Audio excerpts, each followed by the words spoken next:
अरे दादा लय गाव लागतंय. आई म्हणली होती ना सुटर घेऊन देती. अगं पण आपल्या घरात पैसे नसतात. अण्णाला पण किती दिवस झालं काम नव्हतं. कुठनं आणून द्यायचं आपल्याला सुटर. अरे एकदा विचारू तर बघू की आईला. बर चल.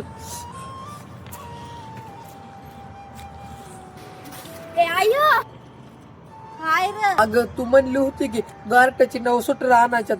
कवा आणायच्या सुटर? एक तर लय गार लागतंय. अरे लेकरांनो तुम्हाला तर माहितीये लय दिवस अन्नाला काम नव्हतं. एवढी बार खळ काढा.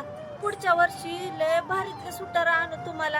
आता थंडीच कित्येक दिवस राहिली. घरात पैसे नाहीत र. आता चूल पेटवते ना स्वयंपाकाला. तिथं चुलीपाशी शेका. अगं आम्हाला नको सुटर. आम्ही असंच म्हणलं होतं. अहो काकू आमच्या आईने टाकेला आणि गबूला सुटर दिलेत हे धरा. अरे लय बरं झालं बघ. अरे पण तुम्हाला माहिती का? हा हाय आजच आमच्या पप्पानी नवीन आणले. बरं झालं बाबा. जातो मग मी. हा हा धारा पोरांनो घाला. उन्हाळ्याचं ह्याच्यातून चैनी सुटल्यात. अगं असू रे पण आपल्या दोघांची सुटर कसली भारी दिसतात.